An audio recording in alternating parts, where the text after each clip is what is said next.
Hey guys, it's me Seren back with another video. Today's video has been highly requested, so we're going to go ahead and get right into Pauli Murray, who was a Black activist, feminist, a lawyer, a priest, a poet. She was a trailblazing lawyer who pretty much set precedents for some of the most important court cases in history, and she was especially influential on RBG. What is this woman's name?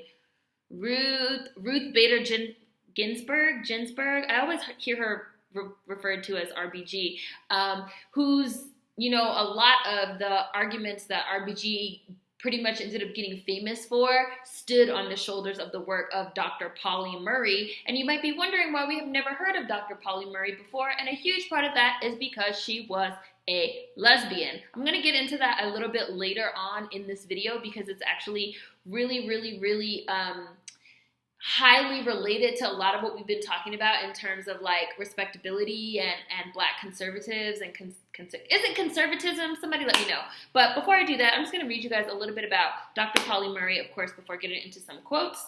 Dr. Pauli Murray. She's hardly the household name that Supreme Court Justice Ruth Bader Ginsburg is, but a recent profile in Salon argues that she should be.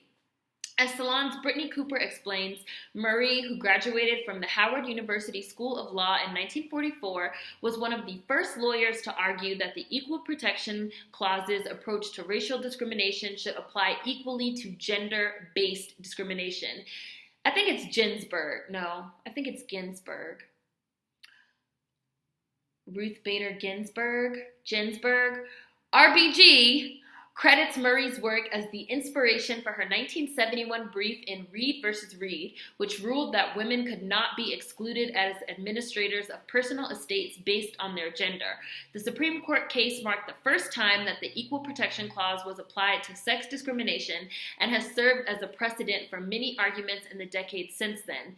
Ginsburg found Murray's prior arguments so important to her own that she elected to put Murray down as an honorary co-author on the milestone brief. And there's so many books and academic studies and papers written about RBG, but like, where are my books and my papers and my movies and everything about Dr. Pauli Murray? There's no end to the examples of Murray's trailblazing, both in the legal world and far beyond. She was arrested in 1940 for refusing to move to the back of a bus, protesting a Virginia law requiring segregation on public transportation.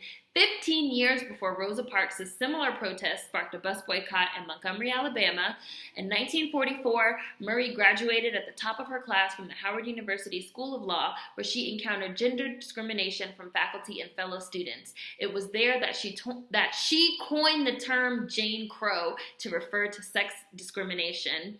The NAACP, then led by Thurgood Marshall, used arguments from a law school seminar paper by Murray. Thurgood Marshall used Pauli Murray's arguments as part of the organization's legal strategy in Brown v. Board of Education. He later called her book States' Laws on Race and Color the Bible for civil rights lawyers. Like, she was the first African-American woman to be ordained a priest in the Protestant Episcopal Church in 1977. Like, this woman's accomplishments go on and on and on. A Black feminist lesbian who favored a masculine of center gender performance during her 20s and 30s, she dedicated her work to challenging preconceived notions of race, gender, sexuality, and religion. But Murray isn't well known or celebrated outside of academic circles.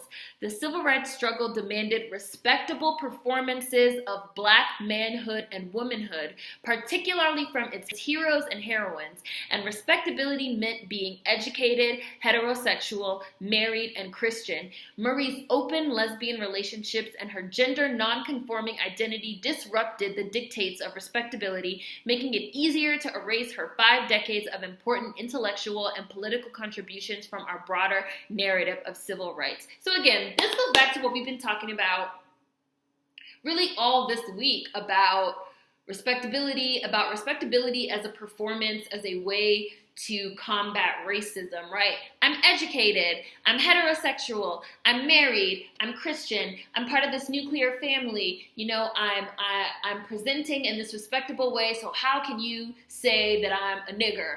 I am so respectable. I share all the same beliefs as you, conservative white person. And now we're seeing, this is also what we're seeing with these like Hotep white nationalist alliances. We share all these same, respectable values about nuclear families and about, homophobia and we're putting on this performance of respectability and black conservatism, as a way to combat racism and to combat what's going on. And this is nothing new. Like, this is not new, Some people have suggested that I do a video on Claudette Colvin, which I might do, who was another woman similar to Pauli Murray that refused to get up from her seat in the front of the bus and move to the back prior to Rosa Parks. But Claudette Colvin was not recognized by the civil rights, era, movement heroes and heroines because she was an unwed teenage mother. So they were like, she cannot be a part of our revolution. And again, that gets into picking and choosing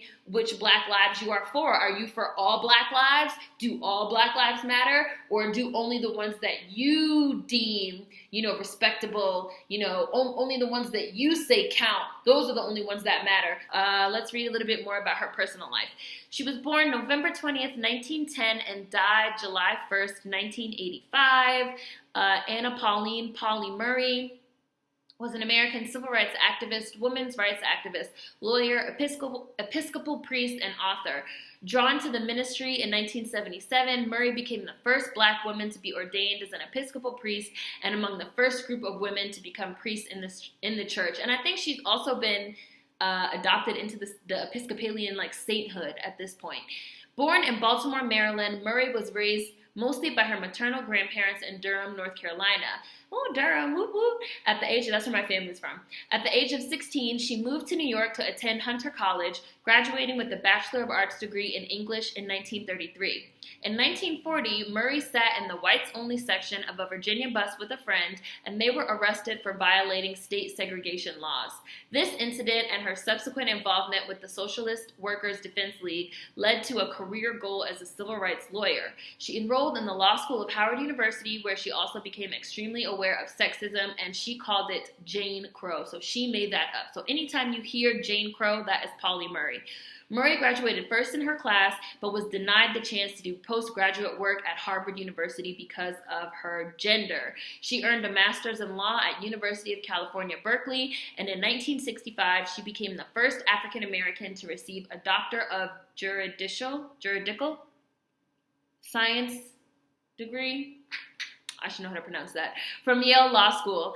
As a lawyer, Murray argued for civil rights and women's rights. Murray served on the 1961 Presidential Commission on the Status of Women, and in 1966 was a co-founder of the National Organization for Women.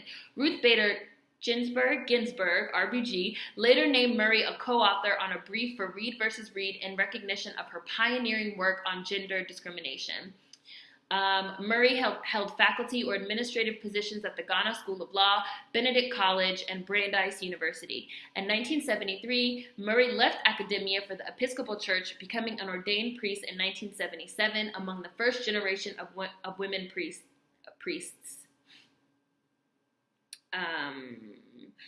Murray struggled in her adult life with issues related to her sexual and gender identity, describing herself as having an inverted sex instinct.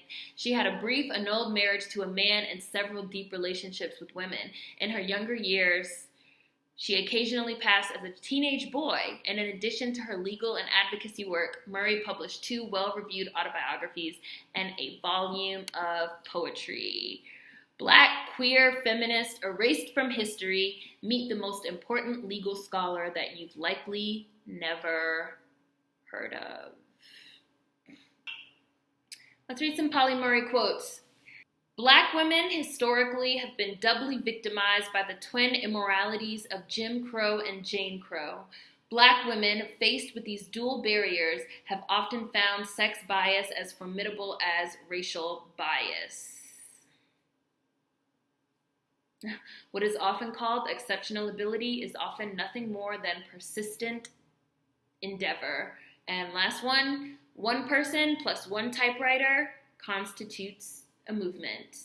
And I guess nowadays that would be one person plus one Twitter account, one YouTube channel, one Tumblr page, one Instagram constitutes a movement. Dr. Pauli Murray. So of course there will be tons and tons of links in the description box, as well as links to her autobiography. Well, one of them that I could find that's on Amazon. So please check all that out. Dr. Pauli Murray, an amazing, amazing, amazing, amazing hidden figure. You know, just like the piece that I was reading said, it's very easy to wipe her, you know, from history because of respectability politics. We have to let these fucking respectability politics go. Seriously. Food for thought as always. See you guys tomorrow. Peace.